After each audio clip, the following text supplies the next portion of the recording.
Evangelho de Marcos, capítulo 1. As boas notícias acerca de Jesus Cristo, a mensagem, começam aqui, seguindo ao pé da letra o livro do profeta Isaías. Observem com atenção. Enviei meu mensageiro adiante de vocês. Ele preparará a estrada para vocês. Trovão no deserto. Preparem-se para a chegada de Deus. Tornem o caminho plano e reto. João o Batista apareceu no deserto pregando um batismo de mudança de vida que leva ao perdão dos pecados. As pessoas se atropelavam para ir a ele, desde a Judéia e Jerusalém, e enquanto confessavam seus pecados, eram batizadas por ele no Rio Jordão, como sinal de uma vida transformada. João vestia uma túnica de pelo de camelo, amarrada à cintura por um cinto de couro. Alimentava-se de gafanhotos e mel silvestre. Sua pregação era esta: o mais importante está por vir. O protagonista deste drama, perante o qual sou um simples figurante, mudará a vida de vocês. Eu os batizo aqui no rio, mudando a velha vida de vocês pela vida no reino. O batismo dele, com o Espírito Santo, irá mudá-los de dentro para fora. Nessa época, Jesus de Nazaré apareceu na Galiléia e foi batizado por João no Jordão. Assim que saiu da água, Jesus viu o céu aberto e o Espírito de Deus, à semelhança de uma pomba, descendo sobre ele. Com a visão do Espírito, ouviu-se uma voz: Você é o meu filho, escolhido e marcado pelo meu amor, a alegria da minha vida. Imediatamente o Espírito guiou Jesus ao deserto. Durante 40 dias e noites, ele foi testado por Satanás. Animais selvagens eram sua companhia, e os anjos tomavam conta dele. Depois que João foi preso, Jesus mudou-se para a Galiléia e ali pregava: O tempo é agora. O reino de Deus está aqui. Mudem de vida e creiam na mensagem. Caminhando pela praia do mar da Galiléia, Jesus avistou Simão e seu irmão André pescando com redes. Era nisso que trabalhavam. Jesus convidou-os: Venham comigo. Vou fazer de vocês um novo tipo de pescadores. Vou mostrar como pescar pessoas em vez de peixes. Sem fazer uma pergunta, eles simplesmente largaram as redes e foram com ele. Alguns metros adiante, perto da praia, ele viu os irmãos Tiago e João, filhos de Zebedeu, que estavam no barco consertando as redes. Jesus fez aos dois a mesma proposta. Imediatamente, eles deixaram seu pai, Zebedeu, o barco e os empregados e o acompanharam. Eles entraram em Cafarnaum. Quando o sábado chegou, Jesus foi logo para a sinagoga e passou o dia lá ensinando. O povo ficou admirado com seu ensino objetivo e confiante, sem os sofismas e excitações usados pelos líderes religiosos. De repente, estando ele ainda na sinagoga, a reunião foi interrompida por um homem extremamente perturbado, que gritava: O que você veio fazer aqui conosco, Jesus? Sei o que você veio fazer aqui, Nazareno. Você é o Santo de Deus e veio aqui para nos destruir. Jesus ordenou: Quieto, saia dele. O espírito perturbador agitou o homem, protestou em voz alta e saiu. Os ouvintes, impressionados, cochichavam entre si: O que está acontecendo aqui? Um novo ensinamento com demonstração prática. Ele consegue calar espíritos demoníacos imundos e ainda os expulsa. A notícia correu rapidamente e todos na Galiléia ficaram sabendo do incidente. Jesus saiu da sinagoga e foi para a casa de Simão e André, acompanhado por Tiago e João. A sogra de Simão estava de cama, ardendo em febre. Informado disso, Jesus foi até onde ela estava, pegou-a pela mão e a fez levantar-se. Tão logo a febre a deixou, ela foi preparar o jantar para eles. Ao anoitecer, depois do pôr do sol, foram trazidas a ele pessoas doentes e afligidas por espíritos malignos. A cidade inteira fez fila na porta da casa. Ele curou os corpos doentes e as almas atormentadas. Os demônios conheciam sua verdadeira identidade, mas ele não permitia que se pronunciassem. Ainda não havia amanhecido quando ele se levantou e retirou-se para orar num lugar isolado. Simão e os que estavam com ele foram procurá-lo. Eles o encontraram e disseram: Todos estão à tua procura? Jesus decidiu: vamos a outras cidades para que eu possa pregar ali também. Faz parte da minha missão. Assim, por toda a Galiléia, ele visitou sinagogas, que era um lugar de reunião, pregando e expulsando demônios. Um leproso aproximou-se dele, ajoelhou-se e implorou: Se o Senhor quiser, pode me purificar. Emocionado, Jesus estendeu a mão, tocou o leproso e disse: Quero. Fique limpo. A lepra desapareceu na hora. A pele do homem ficou lisa e saudável. Jesus o despediu com ordens estritas: não diga nada a ninguém. Apenas se apresente ao sacerdote e leve a oferta de purificação, como Moisés prescreveu, para validar a cura diante da comunidade. Mas assim que se afastou de Jesus, o homem saiu contando a cura que recebera, espalhando a notícia por toda a cidade. Jesus então passou a entrar na cidade de modo mais discreto, pois já não podia fazer isso publicamente. No entanto, ele logo foi encontrado, e o povo corria para ele, vindo de todos os lugares. Marcos, capítulo 2. Passados alguns dias, Jesus voltou para Cafarnaum, e a notícia de que ele havia voltado logo se espalhou. Uma multidão se formou, bloqueando a entrada da casa, de modo que ninguém podia entrar ou sair. Ele estava ensinando a palavra, quando 4 homens apareceram, carregando um paralítico. Eles não conseguiram entrar por causa da multidão. Por isso removeram parte do telhado e desceram um paralítico em sua maca. Impressionado com tanta fé, Jesus disse ao paralítico: Filho, eu perdoo os seus pecados. Alguns líderes religiosos que estavam presentes começaram a cochichar entre si. Ele não pode falar assim. Que blasfêmia! Só Deus pode perdoar pecados. Jesus sabia o que eles estavam pensando e perguntou: por que se mostram céticos? O que acham que é mais fácil? Dizer, eu perdoo os seus pecados, ou levante-se, pegue sua maca e comece a andar? Pois bem, para que fique claro que sou o Filho do Homem e estou autorizado a fazer uma coisa e outra, voltou-se para o paralítico e ordenou: levante-se, pegue sua maca e vá para casa. E o homem assim fez. Levantou-se, pegou sua maca e saiu andando diante de todos. Eles esfregaram os olhos, custando acreditar no que viam. Mas então louvaram a Deus. Nunca vimos nada igual! Jesus foi uma vez mais caminhar à beira-mar. E de novo, uma multidão foi atrás dele para ouvir seu ensino.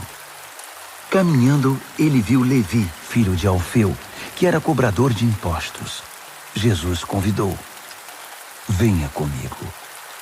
Ele se levantou e passou a segui-lo. Mais tarde, Jesus e os discípulos estavam jantando na casa de Levi e seus convidados eram pessoas de má reputação. Surpreendentemente, alguns deles se tornaram seguidores de Jesus. Os líderes religiosos e os fariseus, vendo Jesus na companhia daquela gente, foram tomar satisfação com os discípulos. Que exemplo ele está dando, andando com essa gente desonesta e essa ralé? Jesus escutou a crítica e reagiu. Quem precisa de médico? Quem é saudável ou quem é doente? Estou aqui para dar atenção aos de fora, não para mimar os da casa que se acham justos. Os discípulos de João e os discípulos dos fariseus tinham o costume de jejuar. Por isso, alguns foram perguntar a Jesus: Por que os seguidores de João e os fariseus adotam a disciplina do jejum, mas os seus seguidores não? Jesus respondeu: Numa festa de casamento, vocês não economizam no bolo nem no vinho, porque estão festejando. Depois, poderão até precisar economizar, mas não durante a festa.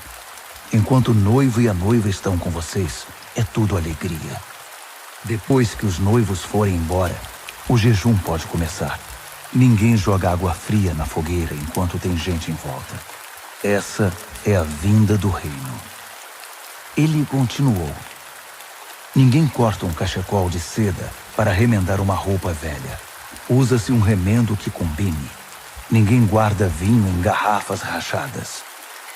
Num sábado, Jesus atravessava uma plantação de cereal. Enquanto caminhavam, os discípulos descascaram algumas espigas. Os fariseus reclamaram com Jesus: Seus discípulos estão quebrando as regras do sábado. Jesus reagiu: É mesmo? Vocês nunca leram o que Davi e seus companheiros fizeram quando estavam com fome? Ele entrou no santuário e comeu o pão fresco do altar na frente do sacerdote principal Abiatar. O pão santo, que ninguém podia comer senão os sacerdotes, e o repartiu com os companheiros.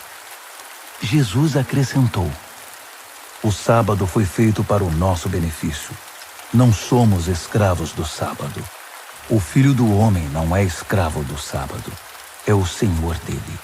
Marcos, capítulo 3. Depois disso, ele voltou à sinagoga e estava ali um homem que tinha uma das mãos aleijada. Os fariseus estavam de olho para ver se ele iria curá-lo, quebrando o sábado. Ele disse ao homem da mão aleijada: Fique aqui, onde todos possam vê-lo. Então ele perguntou aos presentes: Que atitude é coerente com o sábado? Fazer o bem ou o mal? Ajudar as pessoas ou deixá-las sem ajuda? Ninguém disse nada. Ele os encarou um a um, indignado com a religiosidade inflexível deles, e então ordenou ao homem: Estenda a mão. Ele a estendeu. Ela ficou perfeita. Os fariseus se retiraram imediatamente, discutindo como unir forças com os partidários de Herodes para acabar com Jesus. Jesus partiu com seus discípulos para o mar, só para sair dali. Mas uma multidão imensa foi atrás dele. Gente da Galiléia, da Judéia, de Jerusalém, da Idumeia, da região próxima do Jordão e das vizinhanças de Tiro e Sidom. Um mundaréu de gente desejosa de conhecer ao vivo aquele de quem tanto tinham ouvido falar. Ele recomendou aos discípulos que tivessem um barco preparado. Assim, não seria atropelado pela multidão. Pelo fato de ele haver curado muitas pessoas, todos os que sofriam de algum mal se acotovelavam para chegar o mais perto possível dele e tocá-lo. E no caso dos espíritos malignos, quando o reconheciam, caíam e gritavam: Você é o Filho de Deus! Mas Jesus não dava atenção a eles. Fazia-os calar, proibindo-os de dizer em público quem ele era. Ele subiu a uma montanha e convidou alguns para o acompanhar.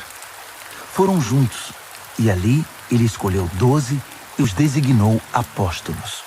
Jesus os reuniu para enviá-los a proclamar a palavra. Também lhes daria autoridade para expulsar demônios. Os 12 são: Simão. Jesus mais tarde chamou Pedro, que significa rocha. Tiago, filho de Zebedeu. João, irmão de Tiago. Jesus passou a chamar os irmãos Zebedeu de Boanerges, que significa filhos do trovão. André, Felipe, Bartolomeu, Mateus, Tomé, Tiago, filho de Alfeu, Tadeu, Simão o Zelote, Judas Iscariotes, que o traiu. Jesus foi para casa e, como sempre, uma multidão se formou em volta.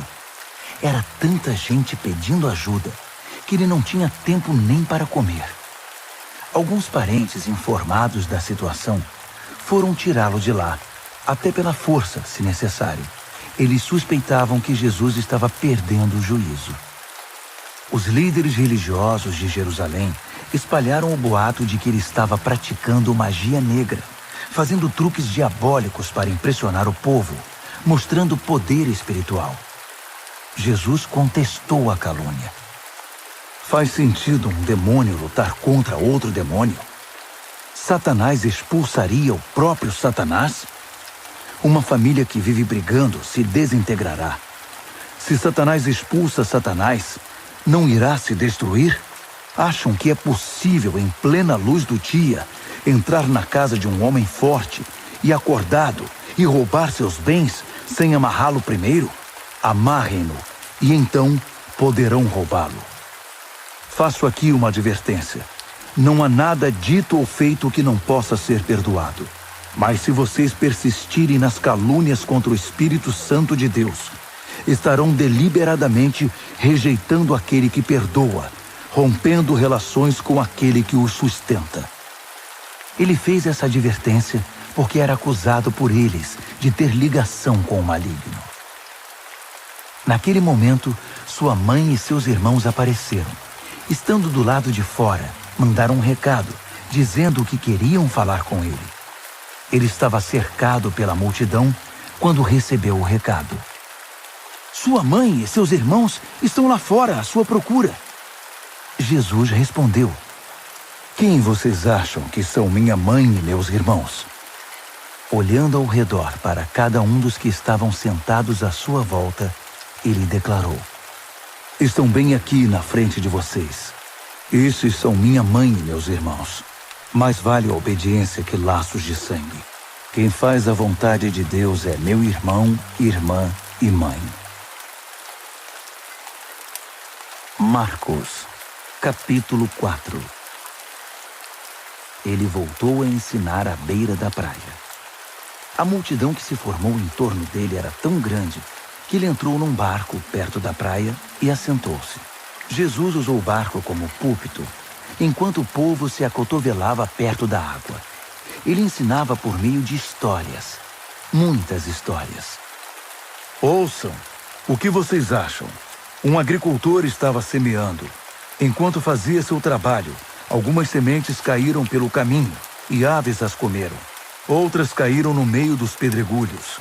Brotaram rapidamente, mas não aprofundaram raízes.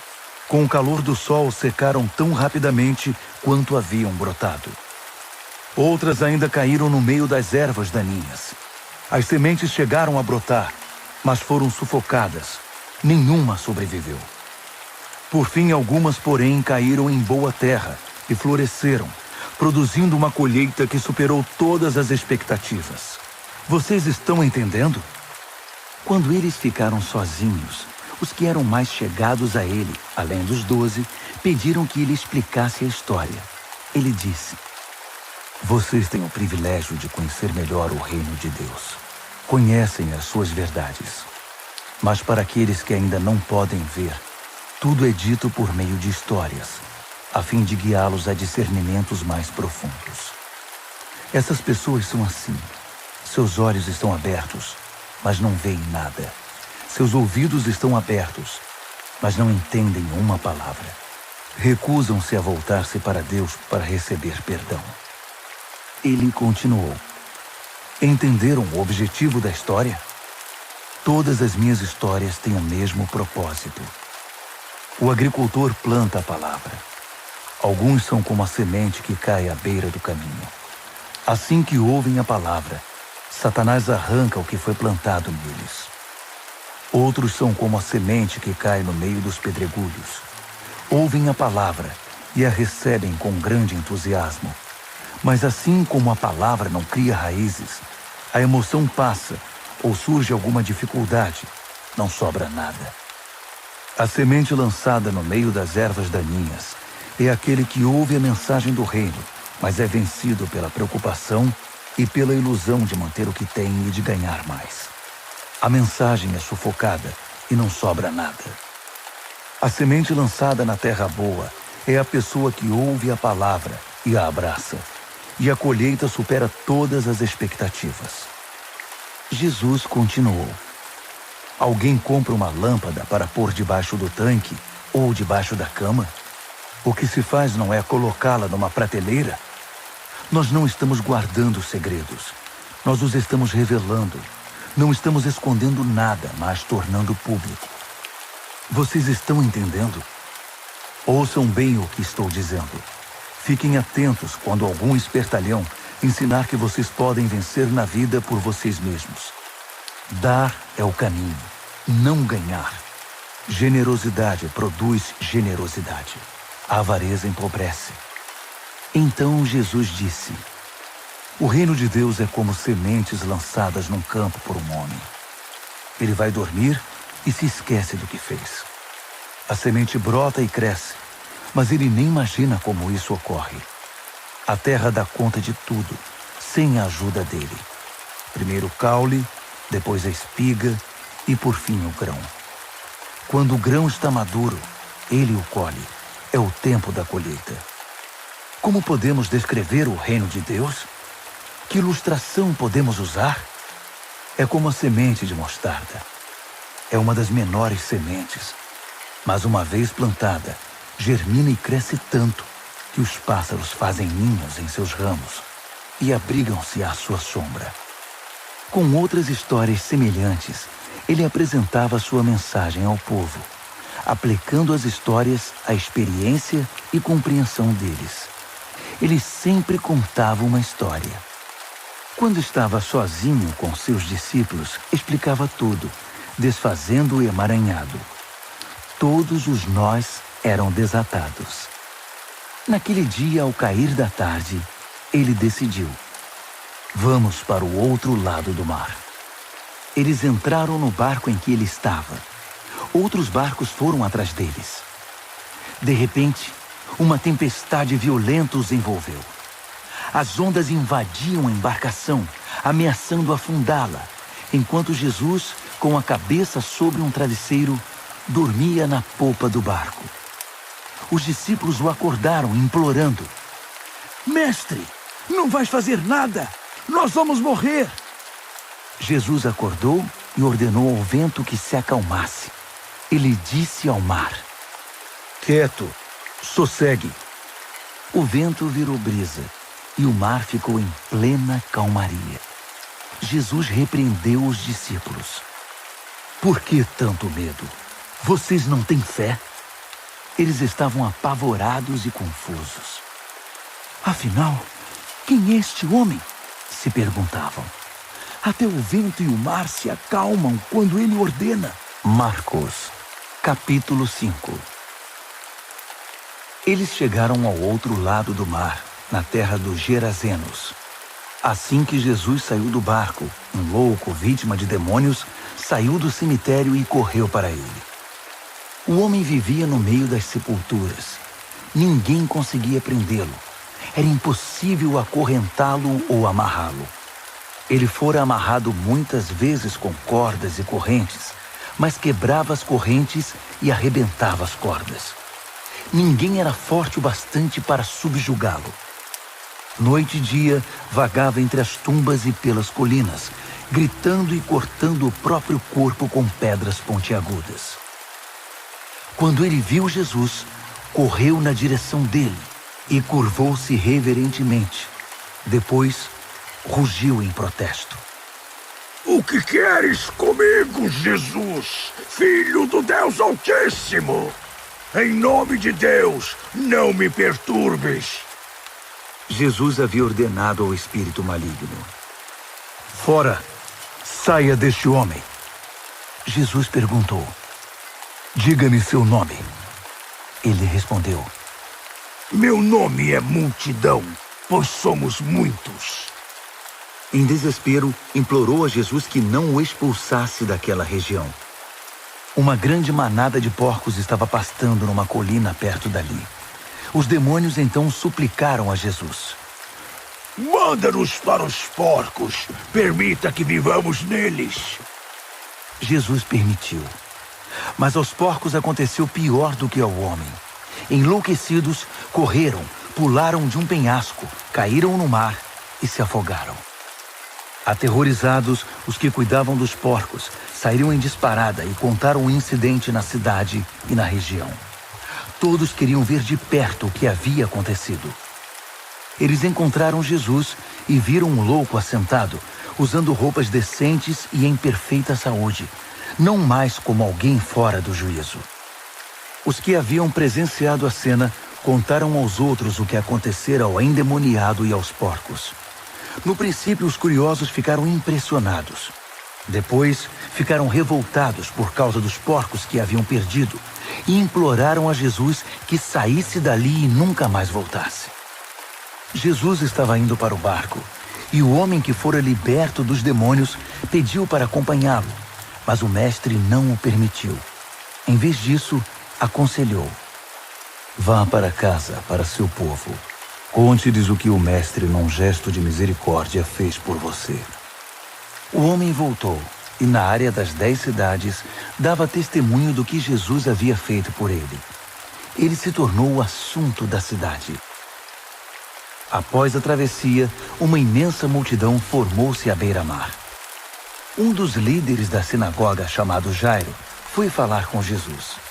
Ajoelhou-se diante dele e suplicou: minha filhinha está à beira da morte. Vem comigo e impõe as mãos sobre ela para que melhore. Jesus foi com ele, e a multidão inteira os acompanhou, apertando-o e empurrando-o. Uma mulher que estava sofrendo de hemorragia havia 12 anos ouviu falar de Jesus. Muitos médicos haviam tratado dela, mas sem sucesso. Levaram todo o seu dinheiro e a deixaram pior que antes. Ela esgueirou-se por trás dele e tocou sua roupa.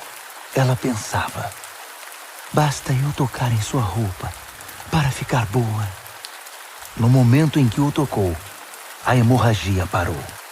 Ela pôde sentir a mudança. Sabia que estava livre daquele mal. No mesmo instante, Jesus sentiu que dele saíra poder. Voltou-se para a multidão e perguntou: quem tocou minha roupa? Os discípulos disseram: como assim? A multidão empurra e aperta de todo lado, e o Senhor quer saber quem o tocou? Mas ele insistiu, olhando ao redor para ver quem o tocara. A mulher, sabendo o que havia acontecido e que o havia tocado, tremendo de medo, ajoelhou-se diante dele e contou toda a história. Jesus lhe disse: filha, você se arriscou por causa da sua fé e agora está curada. Tenha uma vida abençoada. Seja curada da sua doença. Enquanto ele ainda falava, algumas pessoas chegaram da casa do líder da sinagoga e informaram: sua filha morreu. Por que continuar incomodando o mestre? Ouvindo o que diziam, Jesus tranquilizou o homem. Não dê atenção a eles. Apenas confie em mim. Ele não permitiu que ninguém fosse com ele, exceto Pedro, Tiago e João. Entraram na casa, abrindo caminho entre os fofoqueiros, sempre ávidos por uma novidade, e pelos vizinhos que haviam trazido comida. Jesus foi ríspido com eles. Por que todo esse falatório e essa choradeira sem sentido? A criança não está morta, está dormindo. As pessoas na casa zombavam dele, achando que ele não sabia o que estava dizendo. Contudo, Jesus dispensou todos eles, chamou o pai e a mãe da criança e seus companheiros e entrou no quarto da menina. Segurando a mão dela, ordenou: Talita, cumi, que significa: menina, levante-se. Ela se levantou e começou a andar. A menina tinha 12 anos de idade. Os pais, obviamente, não continham a alegria. Mas Jesus deu ordens estritas para que não contassem nada a ninguém e ordenou: deem a ela alguma coisa para comer. Marcos, capítulo 6. Quando partiu dali, Jesus voltou para sua cidade. Seus discípulos o acompanharam. No sábado, ele começou a ensinar na sinagoga. Os ouvintes ficaram impressionados. Ele é muito bom, comentavam. De onde vem tanta sabedoria, tanta capacidade? Perguntavam-se. Não demorou, porém, já estavam falando mal dele. Ora, ele é apenas um carpinteiro, o filho de Maria. Nós o conhecemos desde menino. Conhecemos também seus irmãos, Tiago, José, Judas e Simão, e suas irmãs. Quem ele pensa que é? Mesmo sem conhecê-lo direito, eles o desprezavam. Jesus declarou: um profeta só não é importante em sua terra e em sua família, nas ruas em que brincou quando criança. Jesus não pôde fazer muita coisa ali. Impôs as mãos sobre uns poucos doentes e os curou. Nada mais. Não pôde vencer a resistência deles. Assim, decidiu visitar as outras cidades, ensinando o povo. Jesus convocou os 12 e enviou-os em duplas. Deu-lhes autoridade e poder para enfrentar a oposição maligna, além das seguintes instruções. Não pensem que precisarão de muito equipamento para cumprir a missão. Vocês são o equipamento. Nada de depender do dinheiro. Sejam simples. Nada de hospedagem de luxo. Hospedem-se num lugar simples e contentem-se com isso. Se não forem bem recebidos e se não os ouvirem, retirem-se sem estardalhaço, sem fazer cena. É hora de dar de ombros e continuar o caminho. Então eles partiram. Em alegre tom de urgência, anunciaram uma mudança radical de vida. Por onde passaram, expulsaram demônios e levaram saúde aos doentes, ungindo o corpo e curando a alma. Herodes tinha conhecimento de tudo isso, porque o nome de Jesus estava na boca de todo mundo. O rei dizia: esse deve ser João o Batista, que voltou dos mortos. Por isso é capaz de fazer milagres. Outros discordavam. Não, é Elias. Outros ainda opinavam. É um profeta, exatamente como os profetas dos tempos antigos. Herodes, porém, insistia. Tenho certeza de que é João. Eu o decapitei e agora ele está de volta, vivo. Esse Herodes foi aquele que mandara que João fosse preso e acorrentado por causa de Herodias, mulher de seu irmão Filipe. Pois João havia irritado Herodes por denunciar o adultério do rei. Fervendo de raiva, ela queria matá-lo, mas não ousou fazê-lo porque Herodes respeitava João. Convencido de que ele era um homem santo, o rei dispensava-lhe um tratamento especial. Sempre que o ouvia, sentia-se culpado. Mesmo assim, apreciava a palavra de João. Entretanto, chegou um dia especial, o aniversário de Herodes. Ele convidou toda a elite da Galileia, toda a nobreza. A filha de Herodias entrou no salão do banquete e dançou para os convidados. Ela encantou Herodes e todos os convidados. O rei disse à moça: peça-me qualquer coisa, darei o que você quiser. Entusiasmado, acrescentou: juro que divido meu reino com você se me pedir. Ela foi consultar sua mãe. O que devo pedir? Peça a cabeça de João, o Batista, foi a resposta.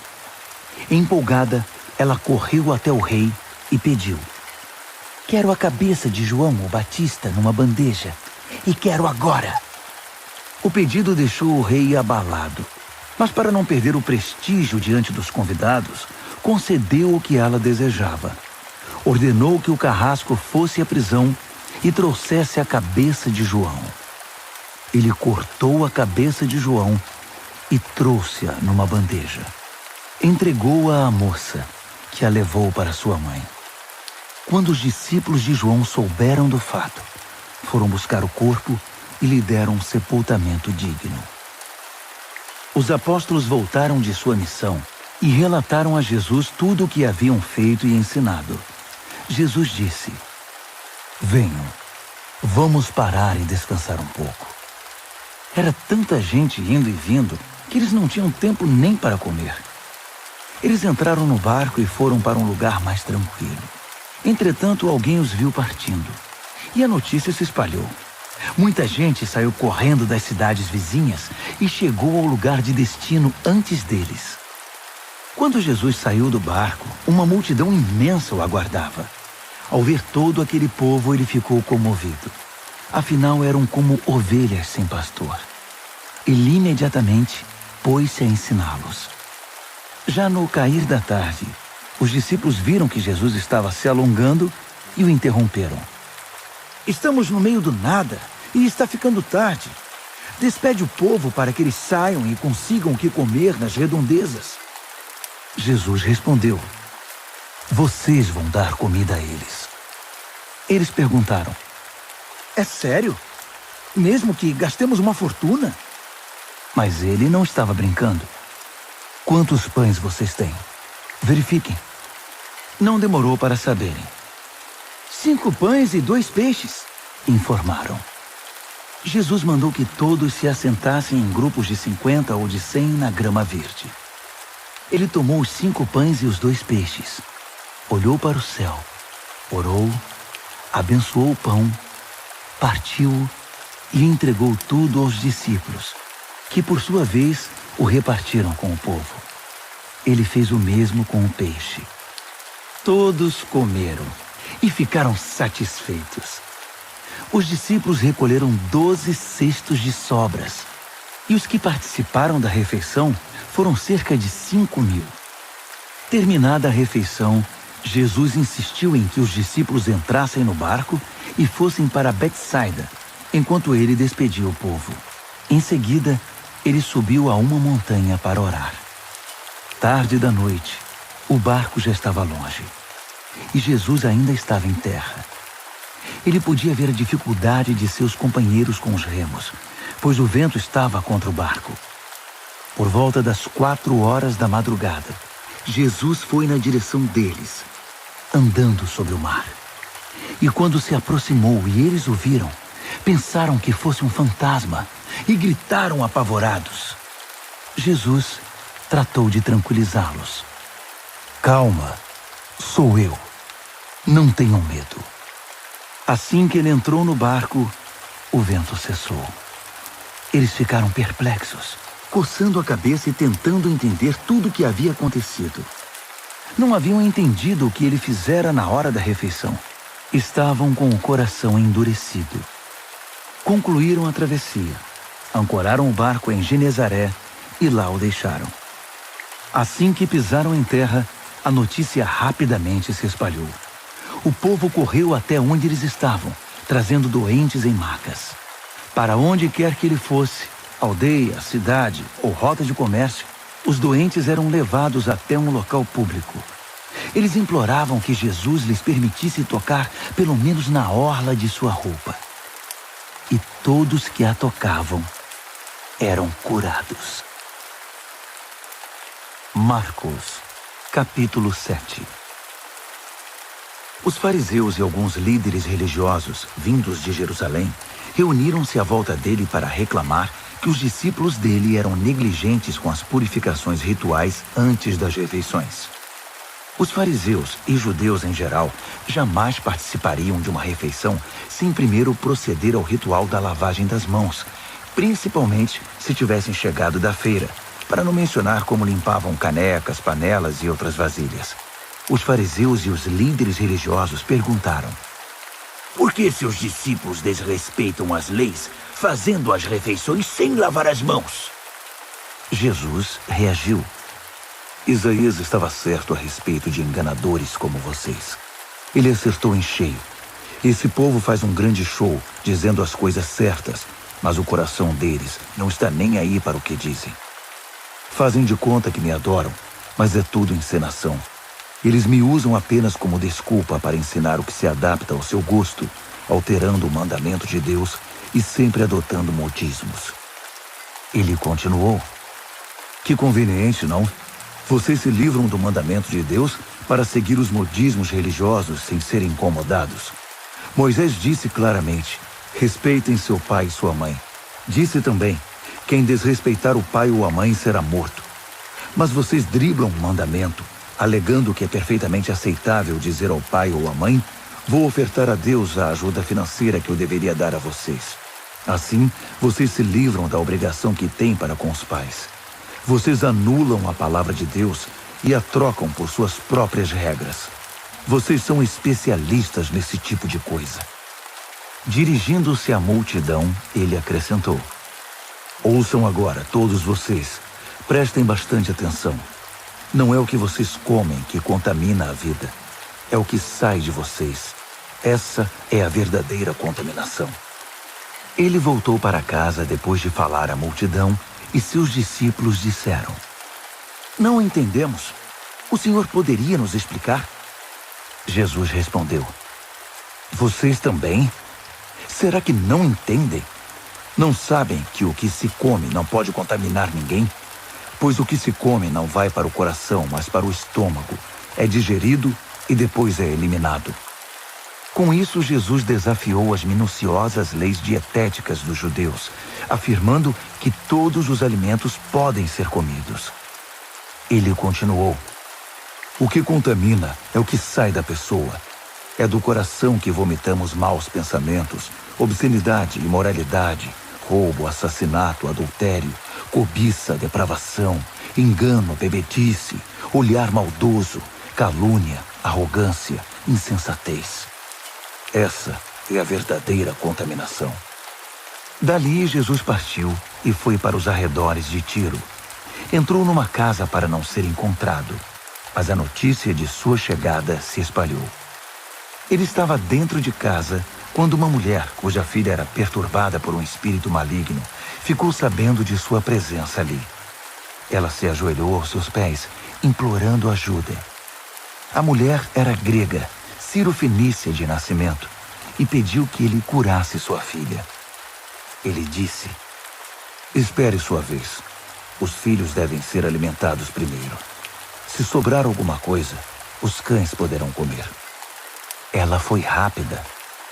Entendo, mestre, mas os cães não comem das migalhas que os filhos deixam cair? Jesus ficou impressionado. Tem razão. Vá para casa. Sua filha não está mais perturbada. A aflição demoníaca se foi. Ela foi para casa e encontrou a filha tranquila na cama, livre daqueles tormentos. Ele deixou a região de Tiro e voltou para o mar da Galileia, passando por Sidom e pelo distrito das 10 cidades. Algumas pessoas trouxeram um homem que não podia ouvir nem falar e pediram a Jesus que impusesse as mãos sobre ele. Jesus tocou nos ouvidos do homem e passou-lhe um pouco de saliva na língua. Então orou, suspirou profundamente e ordenou: Efatá, abra-se. E assim aconteceu. O homem ouvia e falava perfeitamente. Jesus ordenou que mantivessem o fato em segredo, mas eles, entusiasmados, não paravam de falar no assunto. Diziam: ele faz tudo muito bem. Faz até o surdo ouvir e o mudo falar. Marcos, capítulo 8. Foi na mesma ocasião que Jesus outra vez se viu diante de uma multidão faminta. Ele chamou seus discípulos e disse: Estou com o coração partido por causa desta gente. Há 3 dias estão comigo e não tenho o que comer. Não posso mandá-los embora com fome. Vão acabar desmaiando no caminho. Alguns vieram de muito longe. Os discípulos perguntaram: Mas onde vamos encontrar comida suficiente para todos neste lugar deserto? Jesus perguntou: Quantos pães vocês têm? 7 pães, informaram.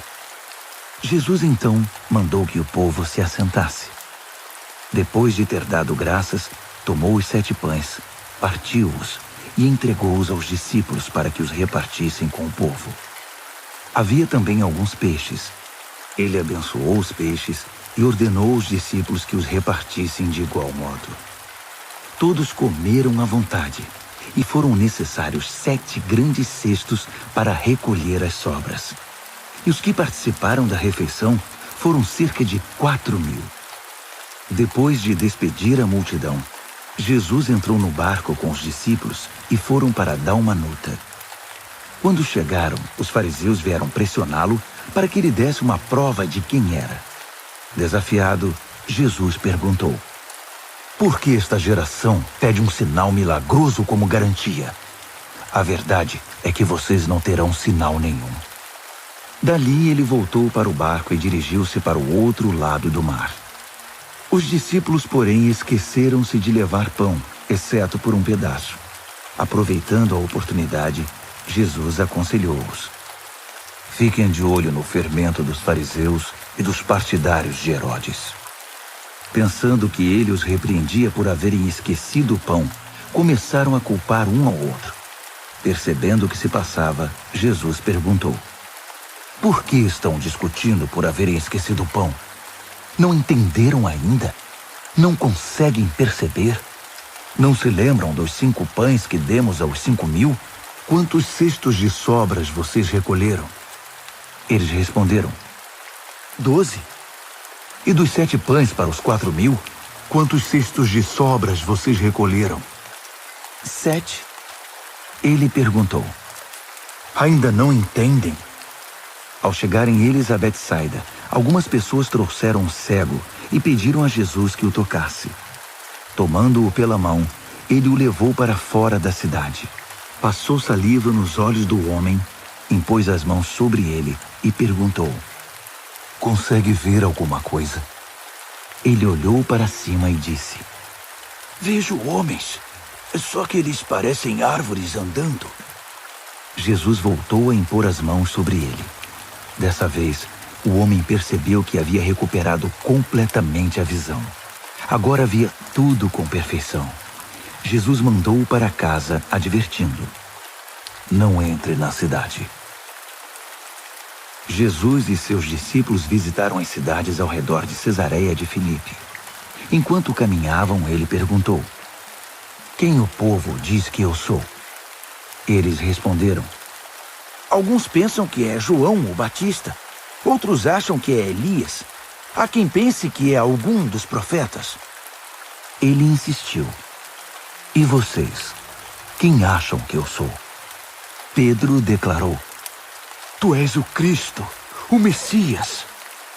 Jesus pediu que guardassem segredo, que não dissessem nada a ninguém. Em seguida, resolveu explicar algumas coisas. É necessário que o Filho do Homem seja maltratado, levado a julgamento e declarado culpado pelos líderes do povo, sacerdotes e líderes religiosos. Que seja morto e 3 dias depois ressuscite. Ele falava de modo simples e claro para que todos entendessem. Pedro, porém, protestou, segurando-lhe o braço. Vendo que os discípulos hesitavam em aceitar os fatos, Jesus repreendeu Pedro. Pedro, saia do meu caminho. Fora, Satanás. Você não tem ideia de como Deus trabalha. Reunindo uma multidão e seus discípulos, Jesus disse: quem quiser seguir-me, tem de aceitar minha liderança. Quem está na garupa não pega na rédea. Eu estou no comando. Não fujam do sofrimento. Abracem-me. Sigam-me e mostrarei a vocês como agir. Autoajuda não é ajuda.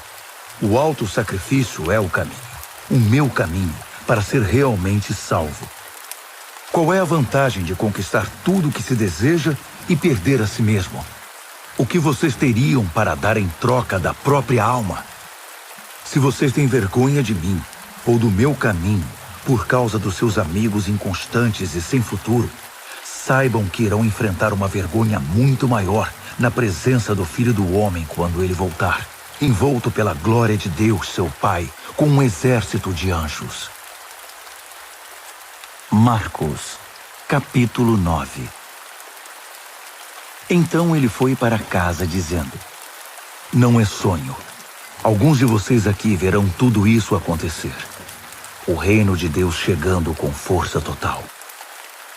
6 dias depois, 3 dos discípulos viram isso acontecer. Jesus levou Pedro, Tiago e João a um alto monte. Ali sua aparência mudou diante deles.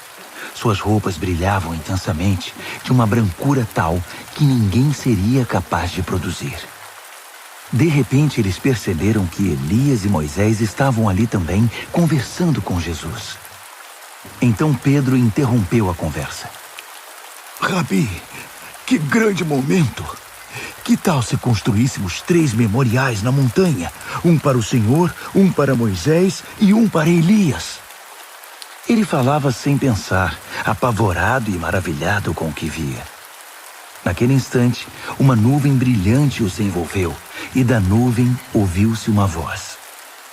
Este é meu filho, marcado pelo meu amor. Ouçam-no. No minuto seguinte, os discípulos olharam ao redor, esfregando os olhos. Não estavam vendo mais ninguém a não ser Jesus. Enquanto desciam a montanha, Jesus os fez prometer que guardariam segredo. Não digam nada a ninguém sobre o que viram, até que o Filho do Homem levante-se dos mortos. Mas eles ficaram imaginando o que significaria levantar-se dos mortos. Eles fizeram uma pergunta. Por que os líderes religiosos dizem que Elias tem de vir primeiro? Jesus explicou. Elias vem para deixar tudo pronto. A verdade, porém, é que Elias já veio, mas eles não o reconheceram. Eles o desprezaram, assim como irão tratar o Filho do Homem. De acordo com as Escrituras, ele sofrerá terrivelmente. Será torturado e tratado com desprezo. Quando desceram a montanha para se reunir aos outros discípulos, viram-se rodeados por uma multidão imensa que debatia com os líderes religiosos. Assim que viu Jesus, o povo ficou animado. Correram para ele e o saudaram. Ele perguntou: o que está acontecendo? Por que toda esta agitação? Um homem da multidão respondeu: Mestre, eu trouxe meu filho que foi deixado mudo por um demônio. Toda vez que o demônio se aposta dele, joga-o ao chão. O menino baba, range os dentes e fica rígido como uma tábua. Falei com teus discípulos, esperando que o libertassem, mas não puderam. Jesus suspirou inconformado. Mas que geração! Vocês não conhecem Deus. Até quando vou ter de aguentar esse tipo de coisa? Quantas vezes ainda vou ter de passar por isso? Tragam o menino aqui. Eles o trouxeram. Quando o demônio viu Jesus, apossou-se do menino, que ficou babando e se contorcendo no chão. Jesus perguntou ao pai do menino: há quanto tempo isso acontece? Desde que era pequeno. Muitas vezes o demônio o joga no fogo ou no rio para matá-lo. Se o Senhor puder fazer alguma coisa, tenha misericórdia e nos ajude. Jesus disse: se eu puder, tudo é possível para quem tem fé. Assim que Jesus disse essas palavras, o pai do menino exclamou: eu creio, mas me ajude a vencer as minhas dúvidas. Percebendo que a plateia ficava cada vez maior, Jesus deu ordens expressas ao espírito maligno. Espírito mudo e surdo, eu ordeno, sai dele e não volte. Com muito estardalhaço, o espírito saiu. O menino estava pálido como um defunto, de modo que as pessoas começaram a dizer: ele está morto. Mas tomando-o pela mão, Jesus o levantou. O menino ficou em pé. Depois que chegaram a casa, os discípulos perguntaram a Jesus: por que não podemos expulsar o demônio? Ele respondeu: não há outro meio de se livrar desse tipo de demônio, a não ser com oração. Saindo dali, viajaram pela Galileia. Jesus não queria que ninguém soubesse de seu paradeiro, pois queria ensinar seus discípulos. Ele anunciou: o Filho do Homem está para ser traído por gente que não quer nada com Deus. Eles o matarão, mas 3 dias depois ele aparecerá, vivo. Eles não sabiam do que ele estava falando, mas tinham medo de perguntar. Eles foram para Cafarnaum. Já em casa, ele perguntou: o que vocês discutiam pelo caminho? O silêncio foi constrangedor, porque eles estavam discutindo sobre quem deles era o maior. Ele se assentou, chamou os 12 e disse: saibam que quem quiser ser o primeiro ficará por último e será servo de todos. Ele pôs uma criança no meio da sala e, pegando-a nos braços, disse: Quem recebe uma dessas crianças como eu estou fazendo, recebe-me também. Mais que isso, recebe o próprio Deus que me enviou. Então, João disse a Jesus: Mestre, vimos um homem usando teu nome para expulsar demônios e o impedimos, porque ele não é do nosso grupo. Jesus reprovou-os. Não o impeçam. Ninguém pode usar meu nome para fazer algo bom e poderoso e no momento seguinte afastar-se de mim. Se ele não é inimigo, é aliado. Qualquer um que lhes der um copo d'água em meu nome está do nosso lado, e Deus levará isso em conta. Mas quem prejudicar esses que são como crianças, intimidando-os ou tirando proveito da simplicidade deles, logo irá desejar nunca ter feito isso. Seria melhor jogar-se no meio do mar com uma pedra amarrada ao pescoço. Se sua mão ou seu pé os atrapalha na caminhada com Deus, é melhor cortá-los e jogá-los fora. É preferível viver mutilado ou aleijado do que ter 2 mãos e 2 pés que o levem para a fornalha de fogo eterno. Se seu olho desvia sua atenção de Deus, arranque-o e jogue-o fora. É preferível viver com apenas um olho do que ter uma visão perfeita no fogo do inferno. Todos, cedo ou tarde, irão passar por um fogo purificador. Mas vocês serão preservados das chamas eternas. Por isso, preservem-se. Vivam sempre em paz. Marcos, capítulo 10. Dali ele foi para a região da Judéia, do outro lado do Jordão.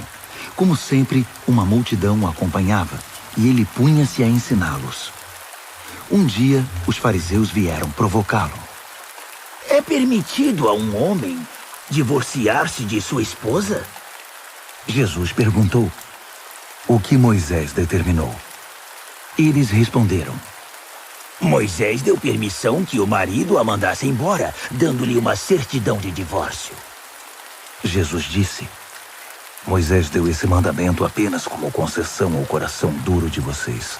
Na criação, no plano original, Deus fez e uniu o homem e a mulher. Por isso, um homem deixa seu pai e sua mãe, e por meio do casamento, se torna uma só carne com sua mulher. Não são mais 2 indivíduos, formam agora uma nova unidade. Deus criou uma união tão perfeita que ninguém pode ter a ousadia de profaná-la, separando-os. Depois que estavam em casa, os discípulos voltaram a tocar no assunto. Jesus foi muito direto. O homem que se divorcia de sua esposa para se casar com outra comete adultério contra ela. A mulher que se divorcia do marido para se casar com outro comete adultério também. Alguns estavam trazendo crianças a Jesus, na esperança de que ele as abençoasse. Mas os discípulos deram uma bronca nessa gente. Jesus não escondeu a irritação. Não tentem afastar essas crianças. Não as impeçam de vir a mim. O reino de Deus é feito de pessoas que são como crianças. Prestem atenção. Se vocês não aceitarem o reino de Deus com a simplicidade de uma criança, nunca entrarão nele. Então, tomando as crianças nos braços, impunha as mãos sobre elas e as abençoava. Jesus caminhava pela rua e um homem veio correndo, ajoelhou-se e perguntou: Bom mestre, que devo fazer para alcançar a vida eterna? Jesus perguntou: por que você me chama bom? Ninguém é bom a não ser Deus. Você conhece os mandamentos. Não mate, não cometa adultério, não roube, não minta, não engane, honre seu pai e sua mãe. Ele disse: Mestre, faço tudo isso desde muito novo. Jesus olhou nos olhos e, cheio de amor por ele, disse: falta algo. Venda tudo o que você tem e dê aos pobres. Toda a sua riqueza então estará no céu. Depois venha me seguir. Foi um choque. Aquela era a última coisa que ele esperava ouvir. Assim, abatido, ele se foi. Sendo muito apegado aos seus bens, não queria abrir mão de tudo. Enquanto observava, Jesus disse aos seus discípulos: vocês fazem ideia de como é difícil para os ricos entrar no reino de Deus? Os discípulos foram pegos de surpresa, mas Jesus continuou: vocês não imaginam como é difícil. É mais fácil um camelo passar pelo fundo de uma agulha. Os discípulos ficaram chocados. Se é assim, quem tem chance? Perguntaram. Jesus olhou bem firme para eles e disse: ninguém tem chance se pensam que conseguirão pelo esforço próprio. A única maneira é deixar Deus agir. Só Ele tem o poder de fazer. Pedro então lhe disse: nós deixamos tudo para te seguir. Jesus disse: guardem isto. Ninguém que sacrifique casa, irmãos, irmãs, mãe, pai, filhos, propriedades, seja o que for, por minha causa e por causa da mensagem, sairá perdendo. Eles terão tudo de volta, multiplicado muitas vezes em casas, irmãos, irmãs, mães, filhos e propriedades, mas também em problemas. Terão ainda o prêmio da vida eterna. Aí está de novo a grande inversão.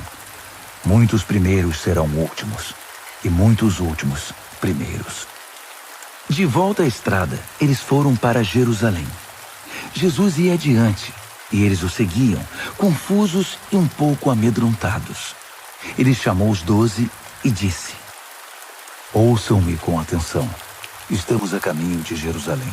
Quando chegarmos lá, o Filho do Homem será entregue aos mestres da lei e aos líderes religiosos. Eles irão condená-lo à morte. Eles o entregarão aos romanos, que irão zombar dele, cuspir nele, torturá-lo e matá-lo. Mas depois de 3 dias, ele se levantará vivo. Tiago e João, filhos de Zebedeu, foram falar com Jesus. Mestre, queremos que o Senhor faça algo por nós. Verei se posso fazer. Eles pediram: permite que tenhamos os lugares de maior honra na tua glória, um à tua direita e outro à esquerda. Jesus disse: vocês não fazem ideia do que estão pedindo. Vocês são capazes de beber do cálice que estou para beber e de receber o batismo que estou para receber? Sem dúvida, disseram eles. Por que não? Jesus disse: pensem nisto. Vocês vão mesmo beber o cálice que eu bebo e ser batizados com o meu batismo. Mas quanto aos lugares de honra, não é comigo. Isso já está decidido. Os outros 10 ouviram a conversa e ficaram indignados com Tiago e João. Então Jesus os reuniu para consertar a situação. Ele disse: vocês já devem ter notado como o poder sobe a cabeça dos governantes deste mundo, que logo se tornam tiranos. Vocês não devem agir assim. Quem quiser ser o maior deve se tornar servo. Quem quiser ser o primeiro deve se tornar escravo. É o que o Filho do Homem faz. Ele veio para servir, não para ser servido, e para dar a própria vida para salvar muita gente. Depois de passarem algum tempo em Jericó, Jesus saiu da cidade, seguido pelos discípulos e por uma multidão. E um mendigo cego chamado Bartimeu, filho de Timeu, estava sentado à beira do caminho. Quando ele soube que Jesus o Nazareno passava por ali, começou a gritar: Filho de Davi! Jesus! Misericórdia! Tem misericórdia de mim! Muitos tentaram fazê-lo calar, mas ele gritava ainda mais alto: Filho de Davi! Tem misericórdia de mim! Jesus parou e ordenou: tragam-no aqui. Eles foram chamá-lo. Hoje é o seu dia. Ele está chamando você. Levante-se. Jogando longe sua capa, ele ficou em pé e foi até Jesus. Jesus perguntou: o que você quer de mim? O cego respondeu: Senhor, eu quero ver. Siga seu caminho. Sua fé salvou e curou você, disse Jesus. No mesmo instante, ele recuperou a visão e seguia Jesus estrada fora. Marcos, capítulo 11. Quando se aproximaram de Jerusalém, à altura de Betfagé e Betânia, perto do Monte das Oliveiras, Jesus enviou 2 discípulos com estas instruções: vão à aldeia que está adiante. Ali encontrarão um jumentinho amarrado. Ele nunca foi montado. Desamarrem-no e tragam-no aqui. Se alguém perguntar o que vocês estão fazendo, digam: o Senhor precisa dele, mas vai devolvê-lo. Eles foram e encontraram um jumentinho numa rua, amarrado a um portão.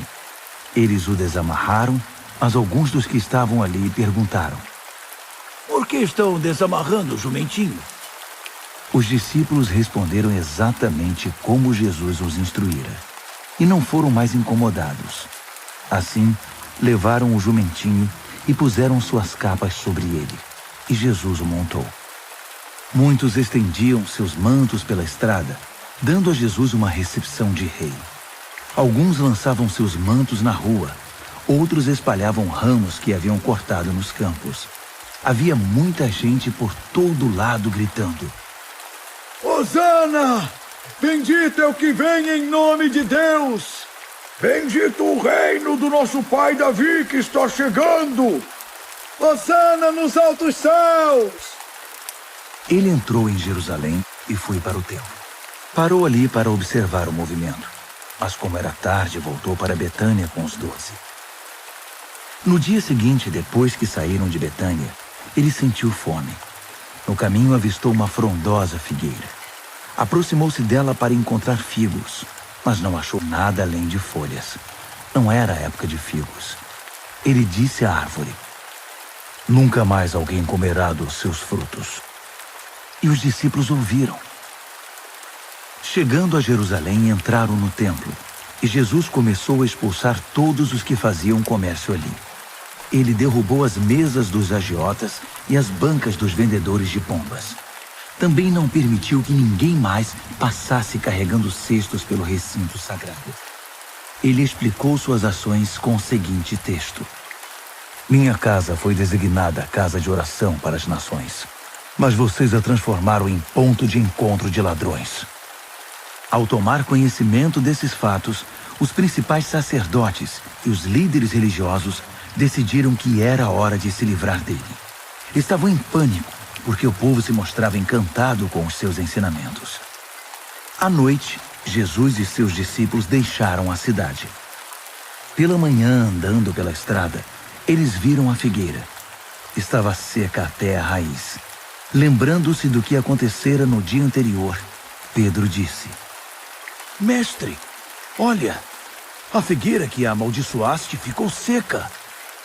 Jesus foi direto: Assumam de fato o seu compromisso com Deus, e nada será difícil para vocês. Aquela montanha, por exemplo, basta ordenar sem dúvida ou hesitação: pule no mar, e ela obedecerá. Absolutamente tudo, do pedido menor ao maior, que vocês incluírem na oração, será atendido, se vocês de fato confiarem em Deus. E quando orarem, lembrem-se de que não se trata apenas de pedir. Se vocês têm algo contra alguém, perdoem. Só então, o Pai Celestial de vocês perdoará os seus pecados. De volta a Jerusalém, eles caminhavam pelo templo. Então os principais sacerdotes, os líderes religiosos e os líderes do povo exigiram: Mostre-nos suas credenciais. Quem deu a você autoridade para falar e agir desse modo? Jesus respondeu: Primeiro respondam a uma pergunta. Se a responderem, também responderei a sua. No caso do batismo de João, quem o autorizou? Deus ou os homens? Digam-me. Eles ficaram numa situação difícil e sabiam disso. Confusos, cochichavam entre si. Se dissermos Deus, ele vai perguntar por que não acreditamos nele. Se dissermos os homens, estamos em apuros, porque o povo tinha João na conta de profeta. Decidiram então dar a vitória a Jesus dessa vez. Não sabemos, responderam.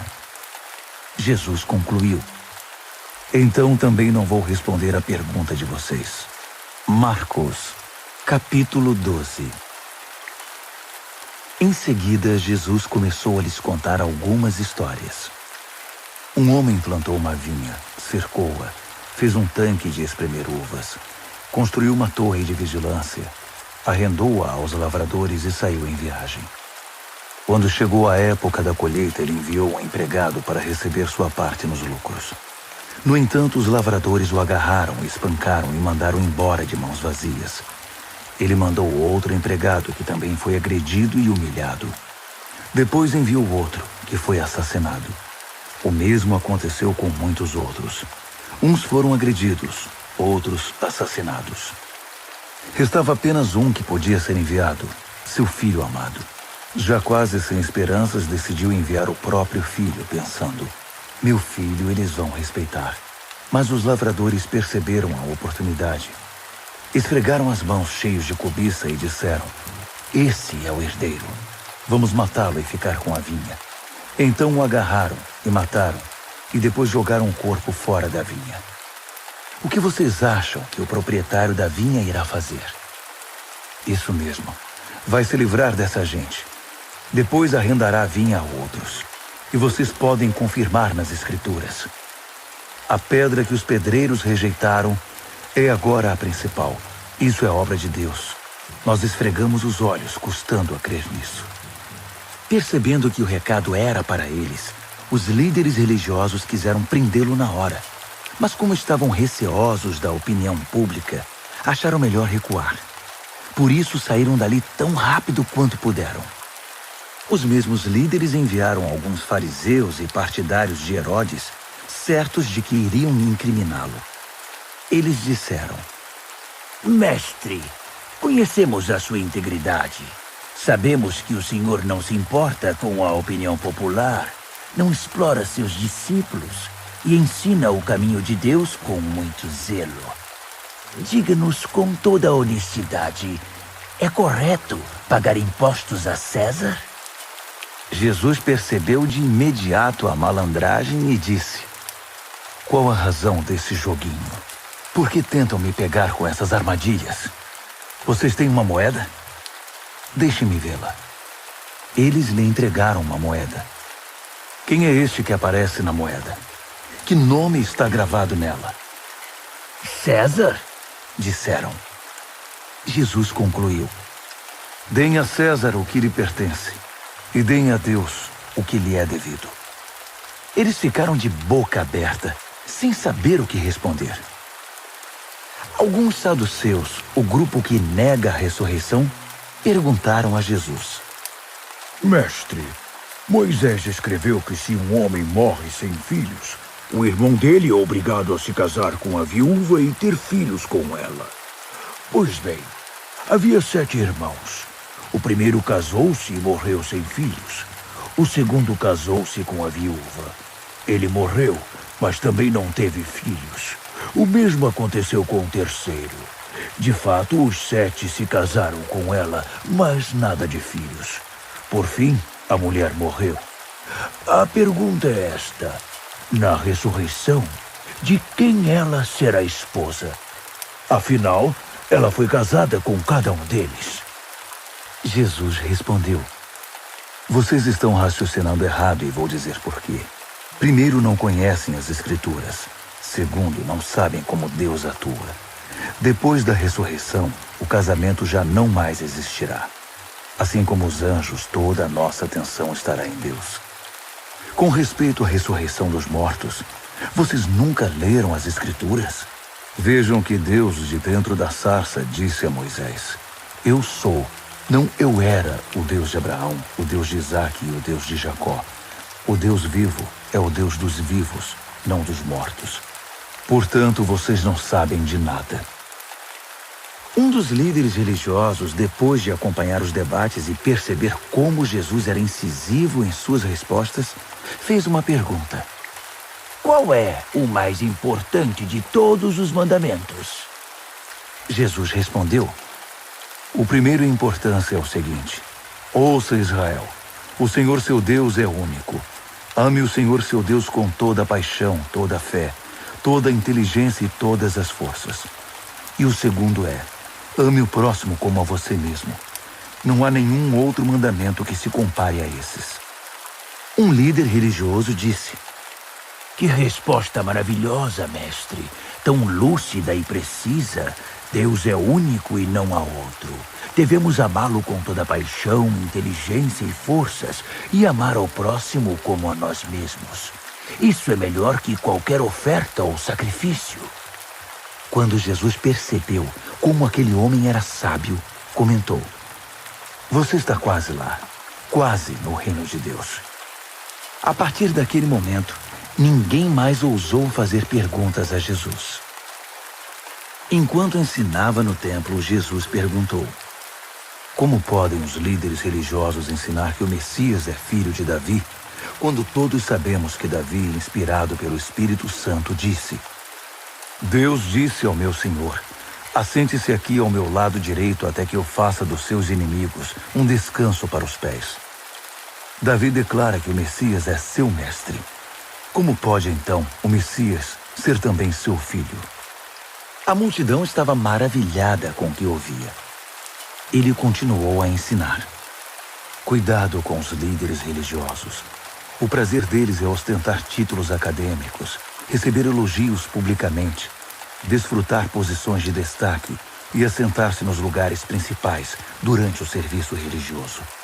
Além disso, o tempo todo eles exploram os fracos e indefesos. Quanto mais oram, pior fica a situação deles. Mas no fim, eles irão pagar por tudo isso. Assentado atrás de um gasofilácio, ele observava o povo depositar dinheiro na hora da coleta. Os ricos faziam ofertas voltosas, mas uma viúva pobre aproximou-se e ofertou 2 pequenas moedas, uns míseros centavos. Jesus chamou os discípulos em particular e comentou: A verdade é que essa viúva pobre deu uma oferta maior que a dos demais. Todos os outros deram do que não precisavam. Ela fez uma extravagância, algo que não podia fazer. Deu tudo o que possuía. Marcos, capítulo 13. Jesus saía do templo quando um dos discípulos chamou sua atenção.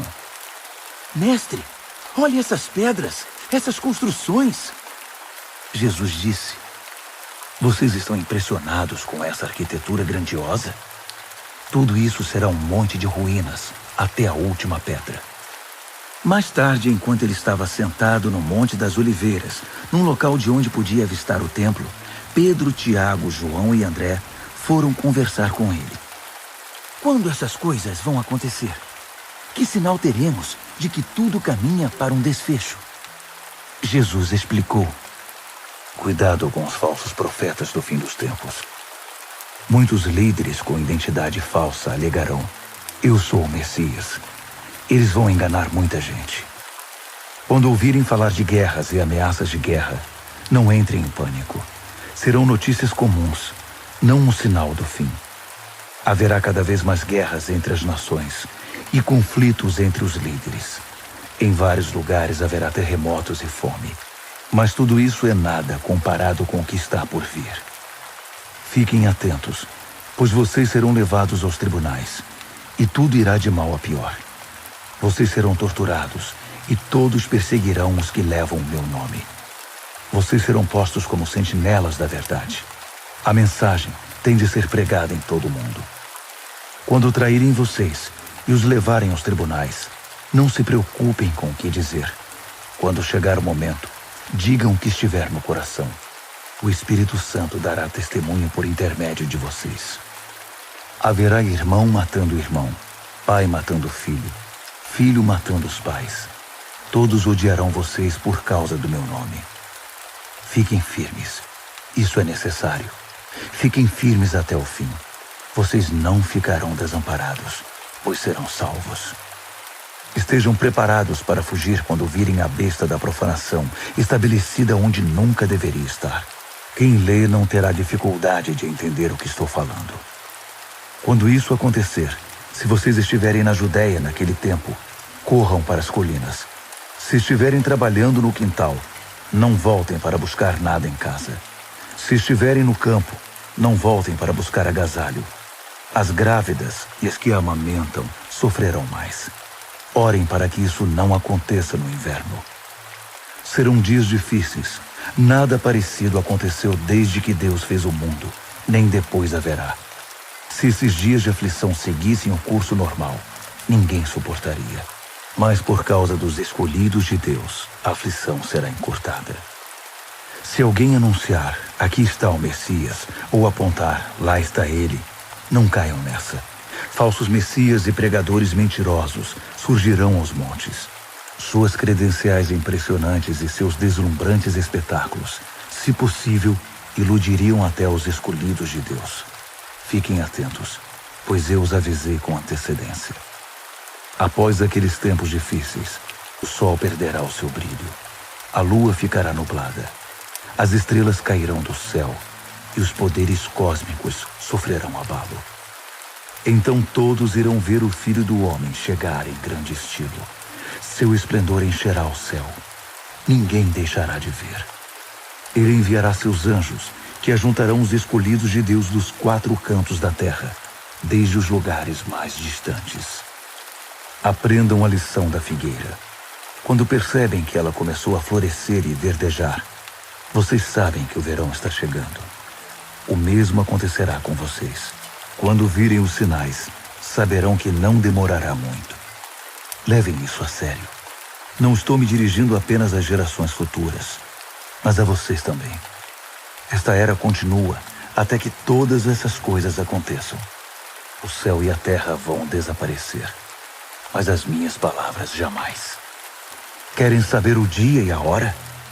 A verdade é que ninguém sabe, nem os anjos do céu, nem mesmo o Filho, só o Pai.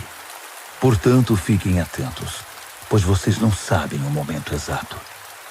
É como um homem que vai viajar e deixa a casa sob a responsabilidade dos empregados, cada qual com uma tarefa, e põe um porteiro para vigiar. Portanto, permaneçam em seu posto vigiando. Vocês não sabem a que horas o dono da casa vai voltar. De noite, à meia-noite, ao cantar do galo ou pela manhã. Vocês não vão querer que ele apareça sem aviso e os encontre dormindo no posto. Por isso reforço a advertência. Permaneçam em seus postos. Vigiem. Marcos, capítulo 14. Dali a 2 dias começaria a festa da Páscoa, com 8 dias de duração, e a festa dos pães sem fermento. Os principais sacerdotes e líderes religiosos estavam procurando um modo de prender Jesus e matá-lo. Eles concordaram em que não deveriam fazer isso durante a semana da Páscoa. Não queremos iniciar uma guerra, disseram. Jesus estava em Betânia como convidado de Simão, o leproso. Enquanto jantava, uma mulher apareceu com um frasco de perfume muito caro. Abrindo o frasco, ela derramou o perfume sobre a cabeça de Jesus. Alguns convidados ficaram indignados. Que desperdício! Esse perfume poderia ser vendido pelo valor do salário de 1 ano e o dinheiro distribuído entre os pobres. Eles fuzilavam a mulher com os olhos. Jesus, porém, disse: Deixem-na em paz. Por que vocês a incomodam? Ela acaba de fazer algo tão maravilhoso para mim. Os pobres estarão sempre aí, todos os dias, mas eu não. Sempre que quiserem, poderão fazer algo por eles, mas não para mim. Ela fez o que pôde, quando pôde. Ungiu meu corpo para o sepultamento. Tenho certeza de uma coisa. Em qualquer lugar do mundo em que a mensagem for pregada, o que ela fez aqui será lembrado e admirado. Então Judas Iscariotes, um dos 12, procurou o sacerdote principal, determinado a trair Jesus. Eles mal podiam acreditar no que ouviam e lhe prometeram uma boa recompensa. Ele ficou apenas esperando o momento certo de entregá-lo. No primeiro dia da festa dos pães sem fermento, dia de preparar o sacrifício da Páscoa, os discípulos perguntaram a Jesus: Onde queres que preparemos a ceia da Páscoa? Ele orientou 2 dos discípulos. Vão para a cidade. Um homem com um jarro de água encontrará vocês. Sigam-no. Perguntem ao proprietário da casa em que ele entrar. O mestre quer saber em qual aposento ele poderá comer a ceia da Páscoa com seus discípulos. O homem mostrará a vocês uma sala no 2º andar, espaçosa, limpa e arrumada. Façam ali os preparativos. Os discípulos foram para a cidade e tudo aconteceu como ele lhes dissera. Eles prepararam ali a refeição pascal. Depois do pôr do sol, ele chegou com os 12. Quando estavam à mesa, Jesus disse: tenho algo difícil, mas importante a dizer. Um de vocês me trairá. Alguém que, neste momento, come comigo. Chocados, começaram a dizer um após o outro: eu não! Ele respondeu: é um dos 12, alguém que come sempre comigo. O Filho do Homem sofrerá a dor da traição, já prevista nas Escrituras. Até aí, nenhuma surpresa. Mas ai do traidor do Filho do Homem. Melhor que ele nunca tivesse nascido. Durante a refeição, depois de tomar o pão e abençoá-lo, Jesus o partiu, deu-o aos discípulos e disse: tomem, isto é meu corpo. Tomando o cálice e dando graças a Deus, entregou-o a eles também, e todos beberam. Ele disse: isto é meu sangue, a nova aliança de Deus, derramado em favor de muitos. Não beberei vinho outra vez até o dia em que o beber no reino de Deus. Então eles cantaram um hino e foram para o Monte das Oliveiras. Jesus alertou-os: por causa do que vai acontecer comigo, vocês irão se dispersar. Isso é para cumprir um texto das Escrituras que diz: vou ferir o pastor, e as ovelhas ficarão desorientadas. Mas depois que eu ressuscitar, irei adiante de vocês para a Galileia. Mas Pedro, todo afoito, declarou: ainda que todo mundo fuja, eu não fugirei. Jesus respondeu: não tenha tanta certeza. Ainda esta noite, antes que o galo cante 2 vezes, você vai me negar 3 vezes. Pedro protestou, falando sem pensar: ainda que eu tenha de morrer contigo, jamais te negarei. Todos os outros disseram o mesmo. Então eles foram para um jardim chamado Getsêmani. Jesus disse aos discípulos: fiquem aqui, enquanto vou orar mais adiante. Levando consigo Pedro, Tiago e João, ele mergulhou em grande agonia e declarou: a tristeza que sinto é uma tristeza de morte. Fiquem aqui e vigiem comigo. Indo um pouco mais adiante, prostrou-se no chão e orou: Paizinho, Pai, tu podes me livrar. Afasta este cálice de mim. Mas, por favor, não seja o que eu quero, mas sim o que tu queres. Quando voltou aos discípulos, encontrou os 3 dormindo e disse a Pedro: Simão, você veio para dormir? Não pode aguentar nem 1 hora? Fiquem atentos. Orem sempre para que não caiam em tentação antes mesmo de perceber o perigo. Uma parte de você está disposta a fazer qualquer coisa por Deus, mas a outra parte simplesmente não reage. Depois disso, voltou ao seu lugar e fez a mesma oração. Retornando mais uma vez, ele os encontrou dormindo. Eles simplesmente não conseguiam manter os olhos abertos e não tinham nem como se desculpar. Ele voltou pela 3ª vez e disse: Vocês vão dormir a noite toda? Minha hora chegou. O Filho do Homem está prestes a ser traído e entregue nas mãos dos pecadores. Levantem-se. Vamos. O traidor chegou. Ele mal acabou de falar e Judas, do grupo dos 12, apareceu, acompanhado por um bando de maus elementos enviados pelos principais sacerdotes, líderes religiosos e demais líderes. Eles traziam espadas e paus. O traidor havia combinado um sinal com eles. Aquele a quem eu beijar é o procurado. Prendam-no. Não o deixem fugir. Ele foi direto a Jesus e o beijou, dizendo: Mestre. Os homens então o prenderam com muita brutalidade. Mas um dos que estavam com Jesus desembainhou a espada e atacou o servo do sacerdote principal, cortando-lhe a orelha. Mas Jesus reagiu. O que é isto? Vieram me buscar com espadas e paus, como se eu fosse um bandido perigoso? Dia após dia estive ensinando no templo, e vocês nunca moveram um dedo contra mim. Vocês acabam de confirmar os escritos proféticos. Nessa hora, Todos os discípulos já haviam fugido.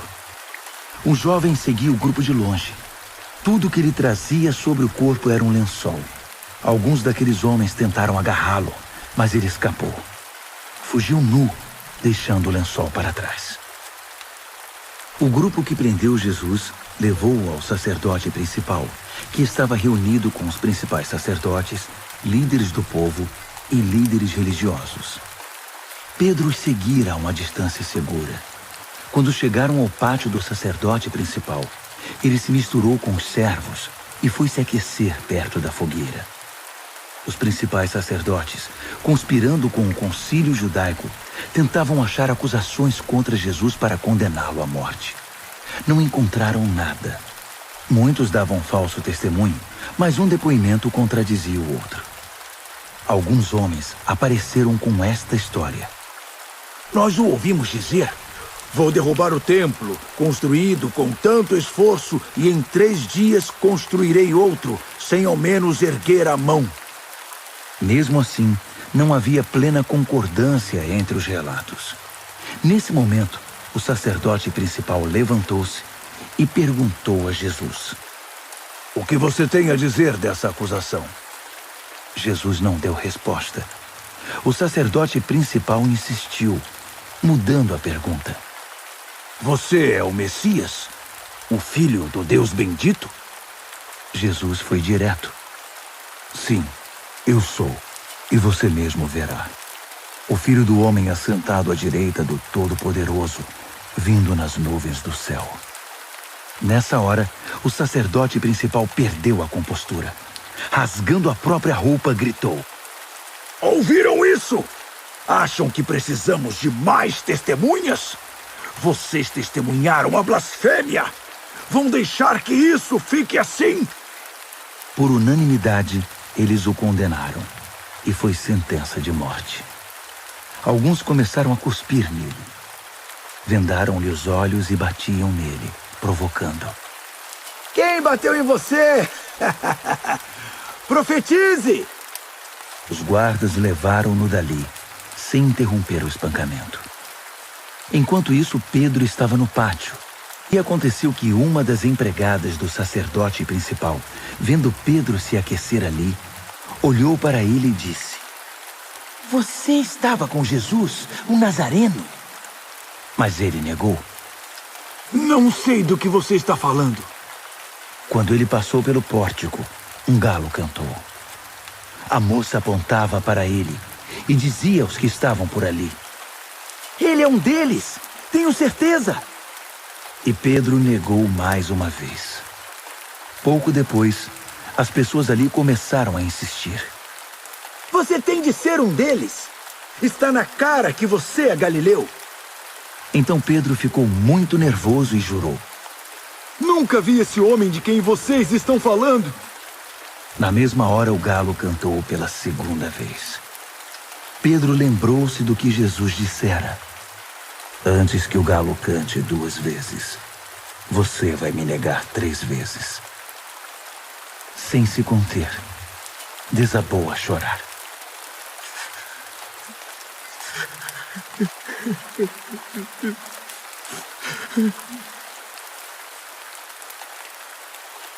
Marcos, capítulo 15. À primeira luz do dia, os principais sacerdotes, os mestres da lei e os líderes religiosos convocaram uma sessão com todo o concílio judaico. Eles amarraram Jesus com cuidado e foram levá-lo a Pilatos. Pilatos perguntou: Você é o rei dos judeus?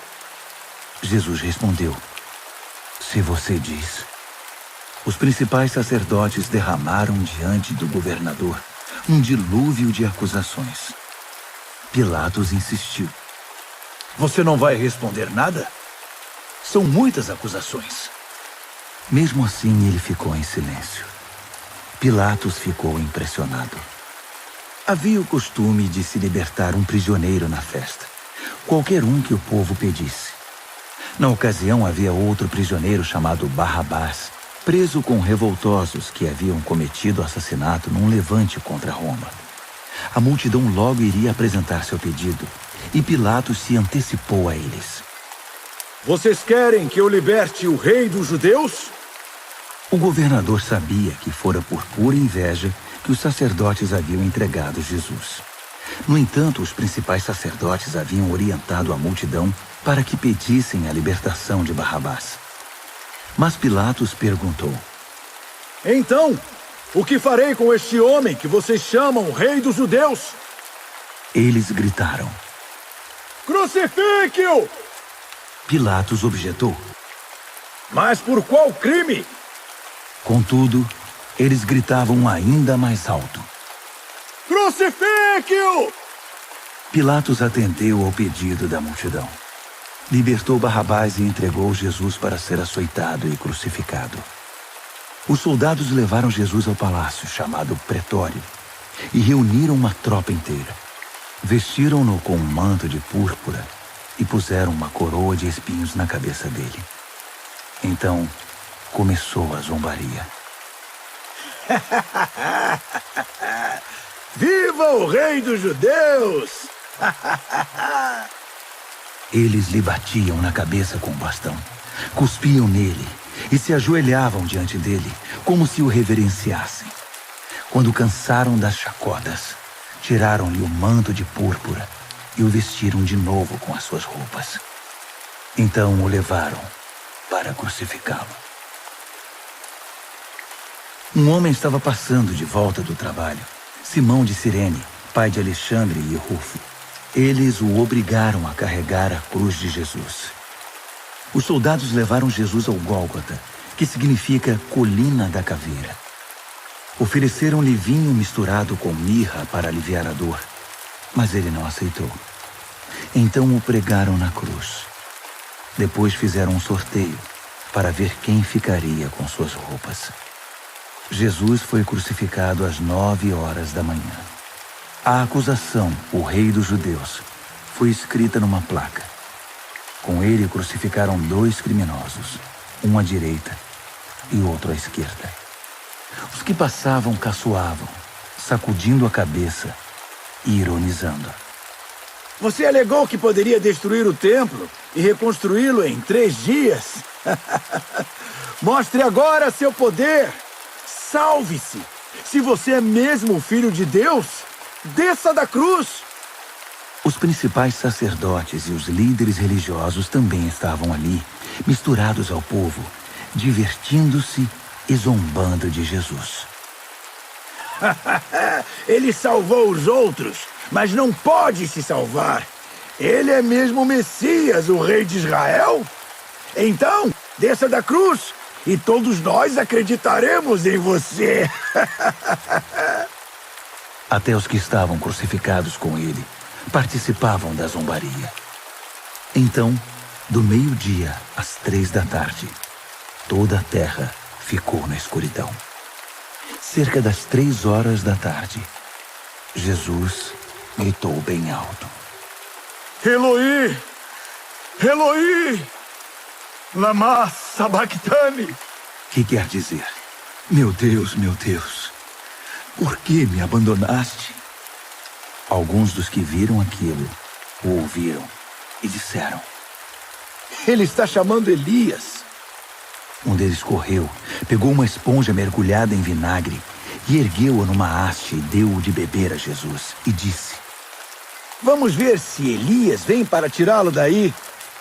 E depois de um grito de dor, Jesus deu seu último suspiro. Naquele instante, a cortina do templo rasgou-se ao meio, de alto a baixo. Quando o capitão da guarda viu que Jesus já não respirava mais, exclamou: Ele era o Filho de Deus. Algumas mulheres observavam à distância. Entre elas Maria Madalena, Maria, mãe do jovem Tiago e de José, e Salomé. Quando Jesus estava na Galiléia, elas o seguiam e serviam e tinham vindo com ele para Jerusalém.